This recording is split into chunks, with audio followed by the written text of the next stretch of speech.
Hello. Welcome back sa channel natin, and today magte-test tayo ng sodium-ion na battery. Ito po ay replacement na battery para sa motorcycle.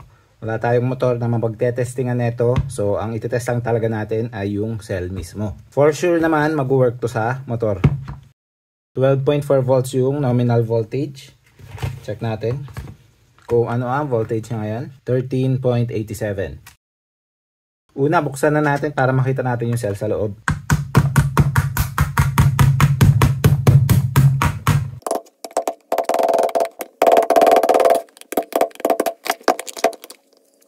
Ayun. Mukhang ang form factor ng cells natin ay parang 18650s.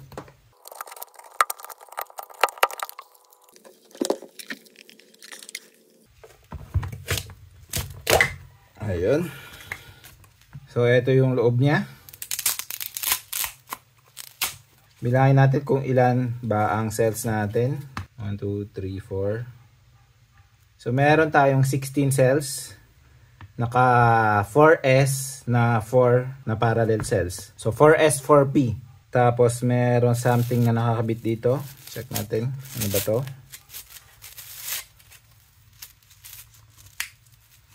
Meron tayong balancer. Wala siyang BMS. Balancer ang meron. Check natin voltages ng cells natin. 3.4. 3.4 din. And then 3.4. So 3.4 ang voltages ng cells natin ngayon.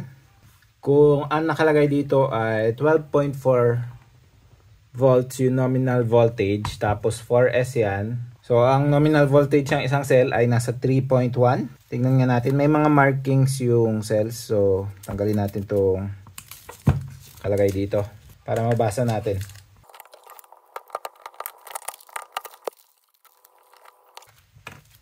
Ito, may visible dito. Wala namang nakalagay na anything. Ito lang yung nandyan. Ganito lang yung nakalagay. Reference 321084 CYN. So, wala siyang nakalagay kung ano yung capacity, kung ano yung nominal voltage. Ang capacity daw nito ay 5.2 amp hour. Pero based dun sa nagpadala ng cell na to sa atin, ay 3.9 amp hour daw talaga to. So, mali lang daw yung nakasulat dito sa packaging. Wala akong datasheet ng cells na to kasi hindi ko alam kung ano yung cell na to. Pero kung i-check natin yung datasheet ng ibang sodium-ion na cells, yung nominal voltage ng mga ganito usually ay nasa 3.1. Yung minimum voltage ng mga datasheet na nakita ko ay up to 1.5 volts. Yung minimum.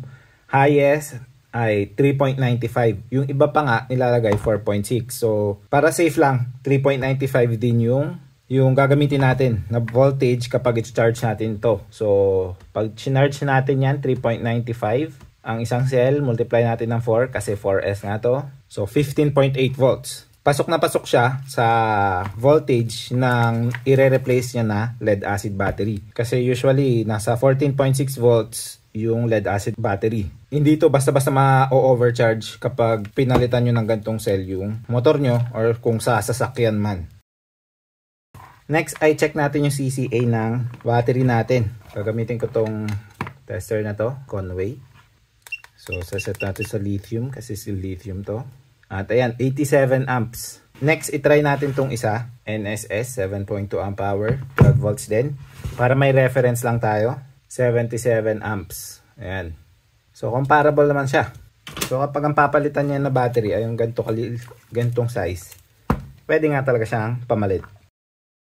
So, i-charge muna natin siya up to 15.8 volts ng 0.2C sana. Pero masyadong mababa kasi kung kukunin natin yung 0.2C, kung ilang amps yun, kukunin mo lang yung capacity which is 3.9 amp hour. I-multiply natin siya sa 3.9, multiply natin sa 0.2, 0.78 amps lang. So, taasan na natin para medyo mas mabilis. Ang max charge current naman na nakita ko sa ibang mga datasheet ay nasa 1C. So, kung ito ay 3.9 amp hour, 3.9 amps pwede.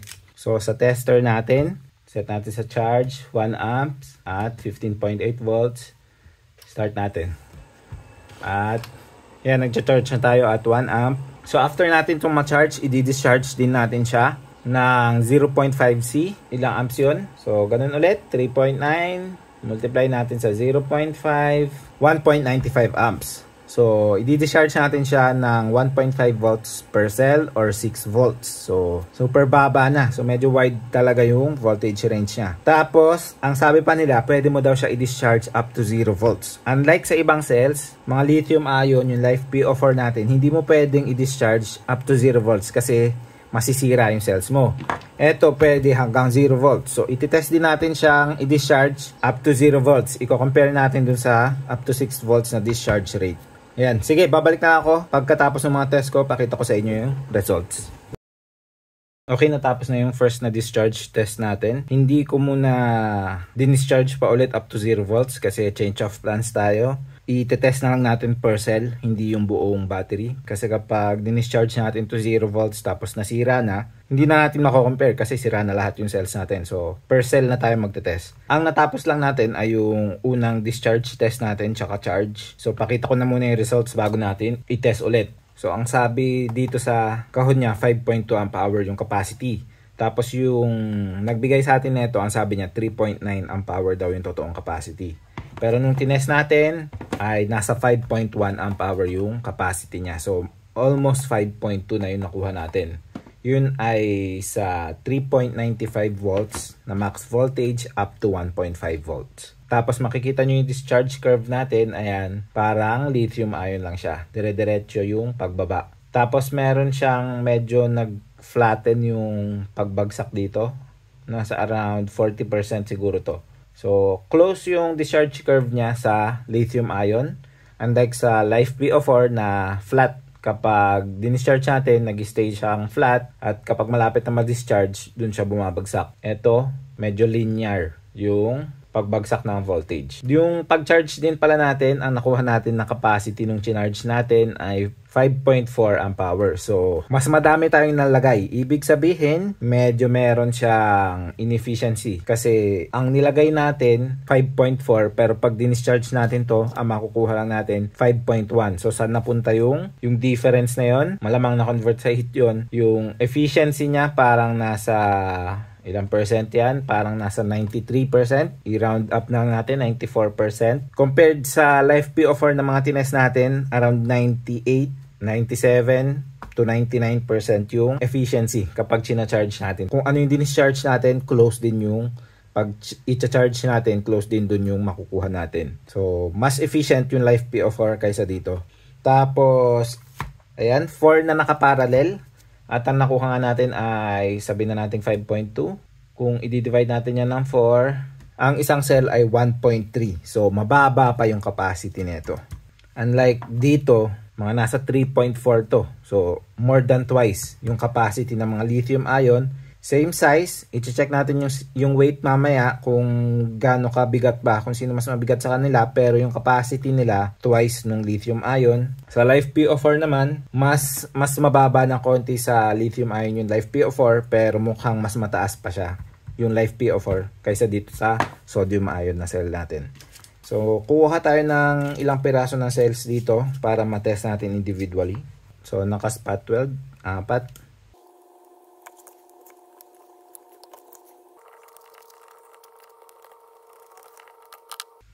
Solid yung pagkaka-spot weld, hindi basta-basta natatanggal.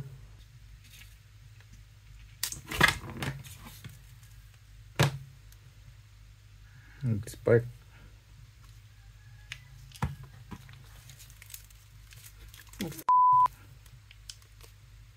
Minit yung active balancer natin, no? Nasa 53 degrees. Siguro mas mainit pa yan kanina nung nakakabit siya. Bakit ba umiinit? Tingnan natin kung nawala ba sa balance. Kasi binawasan natin ng cells. Tapos mukhang na-short natin kanina yung isang cell. Ayun, nadikit dito. Nabalatan. Ito. So na-discharge siya kanina siguro. Nawala sa balance. Check ko lang yung voltage. Well, baka kaya uminit kasi nag-balance nga. Na-balance niya naman. Yun, so meron na tayong 3 cells. So ika-capacity test natin to isa-isa para ma-confirm natin na para-pareho yung capacity. And then discharge natin to 0 volts yung isa 1.5. Etong isa ay backup. Bago natin i-capacity test, check natin yung internal resistance.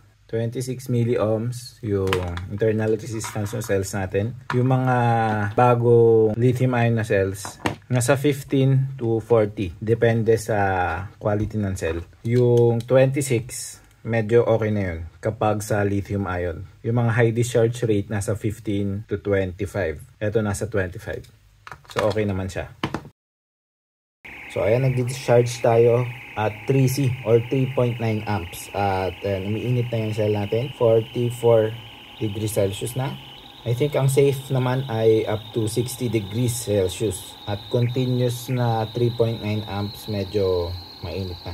Yung mga datasheet na nakita ko ay usually nasa 3C yung maximum na nilalagay nila. Wala kasi tayong datasheet nito, so nagre-rely na lang tayo dun sa mga existing na datasheet ng mga sodium ion na cells. So baka halos kapareho naman siguro nun yung mga specs niya.